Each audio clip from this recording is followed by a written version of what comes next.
Amigas e amigos, eu falei recentemente deste livro do Maurício Dias, que é uma pesquisa histórica que ele fez, de longo alcance histórico, sobre financiamentos de campanhas eleitorais. O Maurício Dias é um jornalista experiente, se destacou nos últimos tempos com a sua coluna na revista Carta Capital, analisando as questões políticas de um ponto de vista ético. Isso é raridade nos veículos de grande circulação, mesmo a Carta Capital sendo uma publicação com perfil mais progressista, mais de esquerda.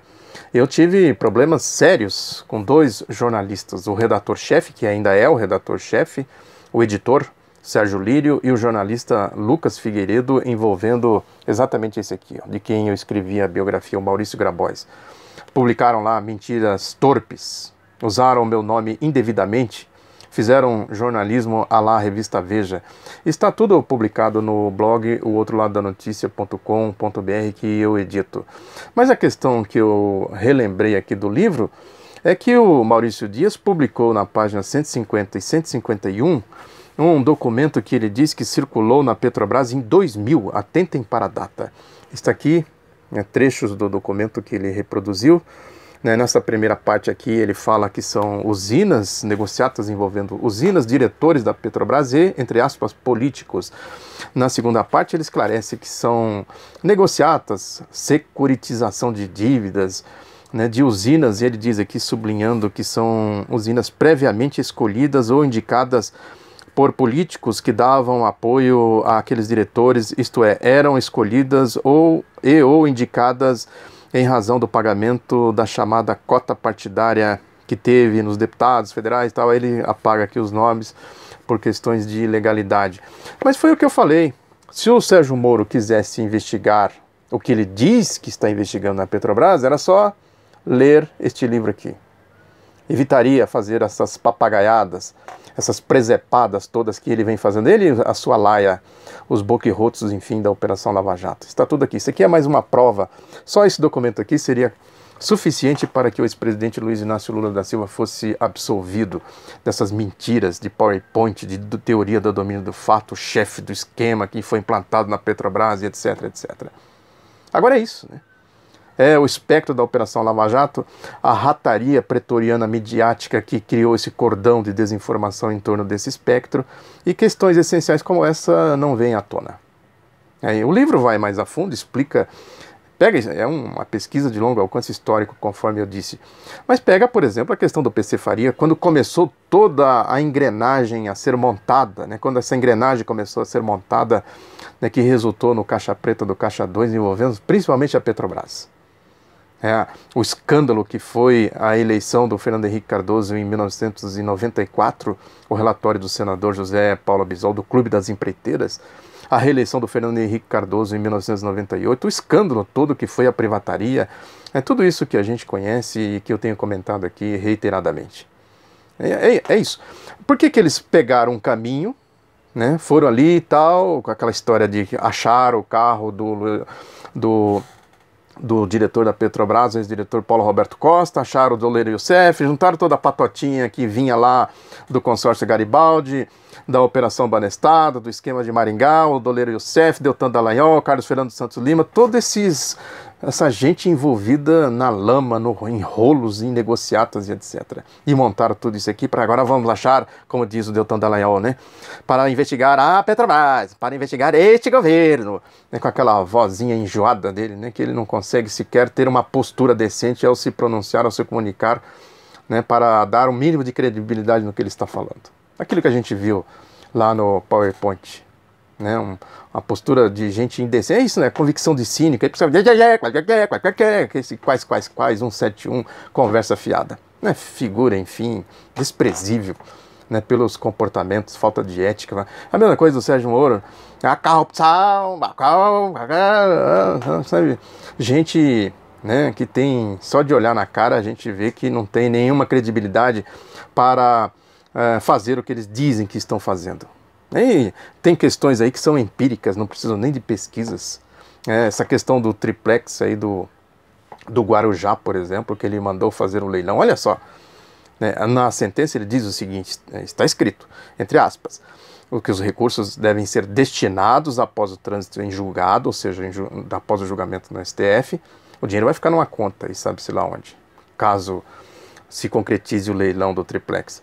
Após o trânsito em julgado, a vítima, o dinheiro deve ser destinado à vítima, que seria a Petrobras, no caso de confirmação do confisco ou devolvidos à OAS Empreendimentos ou ao ex-presidente, no caso de não ser confirmado o confisco. Como é que é? O triplex é do Lula ou não é do Lula? Como é que é essa história toda? Ele diz que o imóvel está se deteriorando porque ninguém paga o IPTU, então cobra o IPTU, não tem polícia nesse país? Que história é essa? Não tem lei nesse país? Mande cobrar de quem de direito? Mande cobrar do ex-presidente Lula? Manda fazer as escrituras, ó, registra aí, esse triplex é do ex-presidente Lula, paga aí o IPTU agora. Por que não fazem isso? O Lula não pode pagar porque não tem escritura, não tem documento. A OAS tem documento, cobra da OAS, horas bolas. Agora ele diz que o dinheiro pode ser devolvido para o Lula, pode ser devolvido para a OAS, ou para a vítima, que seria a Petrobras. Olha, se o dinheiro foi desviado da Petrobras para o Lula, para a OAS, e fazer o rolo com o Lula e dar o triplex para o Lula, quem foi a vítima? De quem é, no final das contas, o dinheiro? Tem dúvidas sobre essa questão, pela lógica do Sérgio Moro? Por que ele não põe isso aí? Porque tem rolo. Ele não consegue provar, não consegue a documentação para fazer o que ele acusa, né? É outro exemplo aqui. Só isso aqui também seria suficiente para absolver o ex-presidente Lula. Agora, isso é a corrupção da Lava Jato, que eu venho falando aqui, as negociatas, a indústria da maracutaia. Quem não conhece Sérgio Moro, que compra o Sérgio Moro, ou seja, quem a essa altura do campeonato fica gritando somos todos Sérgio Moro, porque é cínico, porque faz parte da laia, porque raciocina pela unanimidade burra de que falava o Nelson Rodrigues, ou porque tem interesses outros, até interesses que não são só questão de dinheiro, não tem muito dinheiro envolvido nisso. Agora questão de status, questão de religião, essas seitas de fariseus, de loucos que tem por aí, de fanáticos, a indústria do dízimo. Não é acreditar em Sérgio Moro, essas coisas, é isso que eu tenho falado aqui, acreditar em duende, em bula sem cabeça, acreditar em Deltan Dallagnol, acreditar em Magno Malta, acreditar em Silas Malafaia, acreditar em Jair Bolsonaro, os traficantes da fé, né? Questão de obviedade. Esse documento aqui que o Maurício Dias reproduz é a prova de tudo isso. Essa decisão aqui, essa determinação do Sérgio Moro sem pé nem cabeça, quem vai ficar com os recursos do triplex, né? Ele não diz que é do Lula? Como é que é a história? É ou não é? Ô, doutor, se defina aí como é que é a história. Os patetas do TRF4 não confirmaram isso? Os patetas do STJ também não confirmaram? Cadê? Né? Agora é isso, né? Isso tudo, eu estou falando aqui, isso é retórica, lógico. Né? Porque ninguém vai acreditar em Sérgio Moro essa altura do campeonato. Quem conhece a laia dele lá, a turminha que ele montou na Lava Jato, que vem do consórcio Garibaldi, que vem da Operação Banestado, do caso de Maringá e etc. É toda a mesma turminha. Doleiro Youssef, Paulo Roberto Costa, né? O Deltan Dallagnol, Carlos Fernando Santos Lima. Né? É uma patotinha histórica, basta pesquisar um pouco aí que chega-se à conclusão de quem é essa turma. Ele vive lá metido com esses empresários. Tem aí a 49ª fase da Operação Lava Jato, né, que diz que pegaram dinheiro com o Delfim, não sei o que, o Moro mandou confiscar o Delfim. Agora não vai acontecer nada com o Delfim. Absolutamente nada. Como não aconteceu com o Aécio Neves, com o Gedel Vieira, com a Cláudia Cruz, esposa do Eduardo Cunha, com as contas do Eduardo Cunha na Suíça, né, com as malas do Gedel Vieira, com as malas do Aécio Neves. Não vai acontecer nada com a privataria do Fernando Henrique Cardoso, com as denúncias de malandragens que eles fizeram aí, né, a história do Caixa 2, né, nas eleições aí do Tucanato, Caixa Preta do Caixa 2, etc. O caso do metrô de São Paulo, o caso da Dersa, o caso de Furnas e etc. Não vai acontecer nada, absolutamente nada. O Delfim pode ficar tranquilo, senhor doutor Delfim, não vai acontecer nada com o senhor. Agora é isso, né? Porque aí eles ficam lá. Qual é o papel deles hoje? Os boquerrotos da Operação Lava Jato dizer que tem democracia, que precisa votar em gente que não está envolvida em corrupção, mas quem é que não está envolvido em corrupção? Quem é que define o que é corrupção e o que não é corrupção? Eles? Quem deu esse poder para eles? A Constituição não deu. O povo não deu. Foi o quê? Foi alguém do céu? Talvez, né, tenha gente que ainda acredita nesse tipo de coisa. É isso, né? Porque é o poder sem controle. Né? Quem controla tudo isso é a mídia. Né? Pela Constituição, o Poder Executivo é controlado pelo Poder Legislativo e o Poder Legislativo é controlado pelo povo, pelo voto. Agora o Poder Judiciário é essa esbórnia. Por isso que a corrupção graça e essa gente se reveste desses superpoderes para dizer que está combatendo a corrupção. Tem o editorial do Globo envolvendo essa questão, por exemplo, da Carmen Lúcia. Uma vergonha isso, né? Recebeu lá o Michel Temer, o golpista, presidente golpista Michel Temer. Não se digna a responder o e-mail do Sepúlveda Pertence, que é da defesa do Lula, mas receber... Nessa altura, eu acho que não tem problema receber a institucionalidade. Agora, na circunstância em que envolve um e outro, ela recebeu o Temer. É como disse o jornalista Chico Sá, é putaria institucional. Ele escreveu no seu Twitter. E o editorial do Globo hoje dizendo: doutora Carmen Lúcia, a senhora não pode ceder às pressões aí do lulopetismo, etc.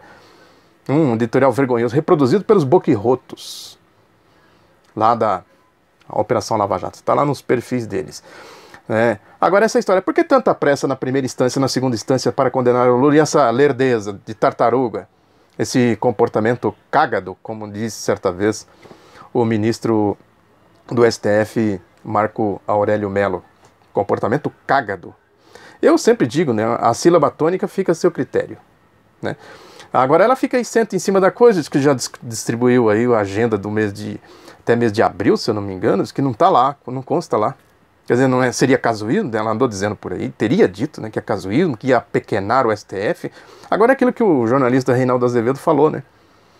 Agora, se omitir, sentar em cima dessa questão que é essencial, que é fundamental, não é apequenar o STF, a questão é, ela precisa apequenar mais alguma coisa? Como é que ela conseguiria apequenar algo tão pequeno, né? Tão achatado do ponto de vista moral, né? Do ponto de vista ético? Como é que ela poderia apequenar mais uma situação como essa? Rasgam a Constituição, pisam em cima, né? É isso, né? É a situação que nós estamos vivendo de completa anarquia golpista. Enquanto isso, eles vão tentando moldar a sua formatação política, que é a história, né, dos golpes. Todos os golpes se parecem também, já comentei aqui, tem um livro famoso aí do historiador Hélio Silva. Agora, é preciso a gente conceituar essas coisas do ponto de vista político e ideológico. O Lula é isso, né? O Lula é uma anomalia na lógica de poder desta direita, né? Ele chegar onde ele chegou, ser presidente da República 2 vezes e fazer a sua sucessora, que se elegeu também por 2 vezes. É a lógica que luta contra esse poder de uma minoria, né? Uma minoria que goza de tremendos privilégios, mas com um grande poder econômico, um grande poder midiático.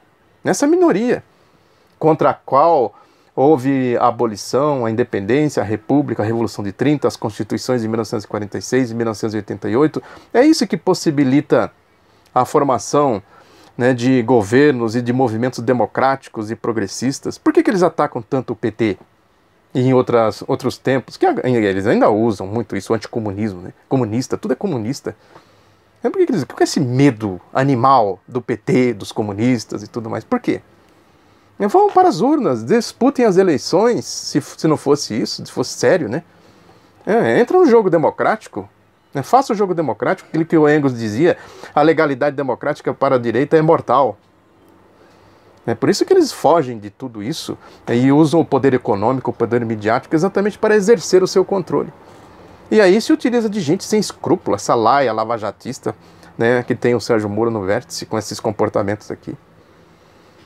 Por tudo isso, fica aí a comprovação, mais uma vez, da necessidade de que a gente tem que firmar um propósito de enfrentar o golpe, né, a convicção de que é necessário enfrentar o golpe, porque esse golpe, né, é uma anomalia do ponto de vista do progresso social, do desenvolvimento da democracia, do desenvolvimento do país, da independência do país, do povo. É dizer para o povo, essa gente aí não tem nada a ver com vocês, não. Né? O desafio é encontrar, né, os caminhos para isso. E as candidaturas que vão se formando aí no campo democrático progressista têm esse papel, isso que eu falei aqui recentemente. Quem é das forças democráticas e não denuncia o golpe, e não defende o ex-presidente Lula, né, que está em vias de se transformar num preso político, não defende o Brasil, em resumo, né, não tem nada a ver com o povo, não tem nada a ver com o Brasil, está traindo o povo, está traindo o Brasil. Muito obrigado pela atenção, divulgue Outro Lado da Notícia, um abraço e até a próxima.